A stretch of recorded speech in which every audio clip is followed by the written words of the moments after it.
బంధాలు అనుబంధాలు మరచిపోతున్న ఈ రోజుల్లో ఓ పక్షి చూపిస్తున్న ప్రేమ అందరినీ ఆశ్చర్యపరుస్తోంది. మాటలు లేకపోయినా మనసుతో పెరవేసుకున్న ఆ బంధం ఇప్పుడు అందరినీ కదిలిస్తోంది.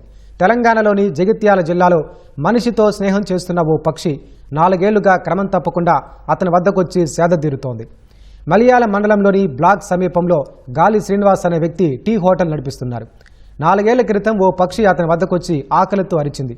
అది గమనించిన ఆయన పక్షికి ఆహారం అందించారు. శ్రీనివాస్ పెట్టిన ఆహారం తిన్న పక్షి అప్పటి నుంచి రోజు వచ్చి అతని వద్దకొచ్చి అటుకులు ఇతర ఆహార పదార్థాలు చేతిలో పట్టుకోగానే తిని వెళ్తుంది. ఈ దృశ్యాలను చూసిన స్థానికులు శ్రీనివాస్తో ఉన్న స్నేహాన్ని చూసి ఆసక్తిగా మాట్లాడుకుంటున్నారు.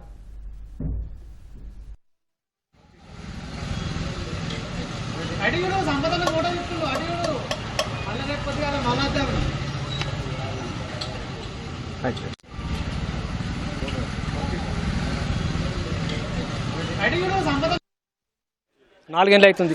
4 ఏళ్ళ సుందర అమ్మంటే వస్తుంది. ఎట్లా అంటే అట్లు పట్టుకొని పిలితే వస్తుంది. దాంట్లో వస్తుంది, బుక్ పోతుంది. 2 సార్లు వస్తుంది. ఇప్పుడు వచ్చింది పోయింది కానీ ఇప్పుడు అది మళ్ళీ ప్రాదిగా ఆకలినప్పుడు వస్తుంది. వచ్చి వడుతుంది. వరినప్పుడు రామ్మంటే వస్తుంది. అక్కడ ఏరక బుక్తుండేది. నేనే పట్టుకొని దానంగా నచ్చు.